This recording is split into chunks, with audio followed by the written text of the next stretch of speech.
नमस्कार, ॲग्रोवन डिजिटलच्या मार्केट बुलेटिनमध्ये आपले स्वागत आहे। आधी पाहूया ठळक बातम्या। अनधिकृत कापूस बियाण्याच्या विक्रीमुळे कंपन्या चिंतेत। राज्यात गुरुवारी 307 कोंबड्यांची मरतूक आणि खरीप हंगामातील कांदा लागवड खराब झाल्याने अपेक्षित आवक होत नसल्याचे चित्र आहे। त्यामुळे मागणीच्या तुलनेत आवक नसल्याने दरात सुधारणा झाली होती। त्यातच गत सप्ताहात उन्हाळ कांद्याची आवक सुरू झाल्याने काही प्रमाणात आवक सुधारली होती।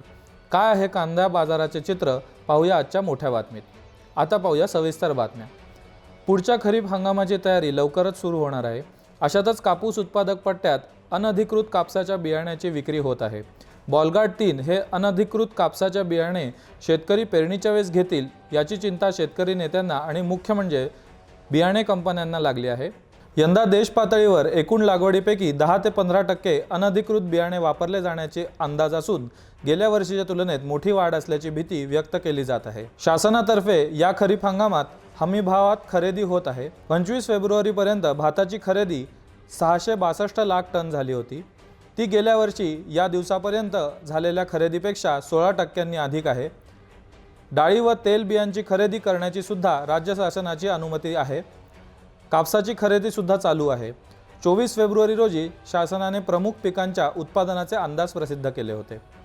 राज्यात गुरुवारी एकूण 307 कोंबड्यांची मरतूक झाली आहे अशी माहिती पशुसंवर्धन विभागाने दिली आहे। नाशिक जिल्ह्यात 5, जळगावात 31, अमरावतीत 12 आणि नंदुरबार जिल्ह्यात सर्वाधिक 249 कोंबड्यांची मरतूक नोंदवली आहे। मृत पक्ष्यांचे नमुने तपासणीसाठी भोपाळ येथील प्रयोगशाळेत पाठवण्यात आले आहेत। औरंगाबाद येथील कृषी उत्पन्न बाजार समितीमध्ये शनिवारी बटाट्याची 350 क्विंटल आवक झाली। या बटाट्याला 600 ते 1000 रुपये प्रति क्विंटल दरम्यान दर मिळाला। बटाट्याचा सरासरी दर 800 रुपये प्रति क्विंटल राहिल्याची माहिती बाजार समितीच्या वतीने देण्यात आली होती। मोठी बातमी पाहण्याआधी घेऊया छोटीशी विश्रांती। महाधनचं नवीन सुपरफास्ट रिलीज तंत्रज्ञानावर आधारित 90% दाणेदार गंधक खत महाधन बेन्सल्फ सुपरफास्ट, ज्यामुळे पिकास गंधक मिळतो अति जलद। ऊसामध्ये साखरेचा उतारा वाढवून कांड्याचं वजन वाढतं आणि उत्पादनात वाढ होते। महाधन बेन्सल्फ सुपरफास्ट, ये अलग है। ब्रेक नंतर आपले स्वागत आहे। आता आपण राज्यातील कांद्याच्या परिस्थितीचा आढावा घेऊया। काही दिवसांपासून उन्हाळी कांद्याची आवक सुरू झाली आहे। तसेच फेब्रुवारीच्या शेवटास अवकाळी पाऊस आणि गारपिटीमुळे पिकांचे काही प्रमाणात नुकसान झाले होते। त्याचा आर्थिक फटका कांदा उत्पादक पट्ट्यातील शेतकऱ्यांना बसला आहे। अशातच अचानक वाढलेल्या आवकेमुळे कांद्याचे भावही घसरले आहेत।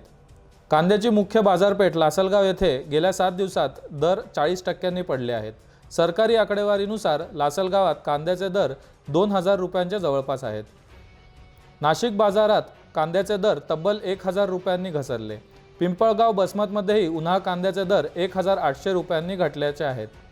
नाशिक जिल्ह्यातील देवळा, सटाणा, नामपूर विभागात जानेवारी महिन्यात सर्वाधिक कांदा लागवड झाली होती। त्यामुळे त्या ठिकाणहून आवक सुरू झालेली नाही। मात्र सध्या गुजरातमध्ये कांद्याची आवक वाढली आहे। त्यामुळे लाल व सफेद कांद्याचा पुरवठा होत आहे। महाराष्ट्रातही नाशिकसह अनेक बाजारपेठांमध्ये कांद्याची आवक सुरू झालेली आहे। त्यामुळे नाशकातील कांद्याची मागणी कमी होत असल्याचे कांदा व्यापाऱ्यांचे म्हणणे आहे।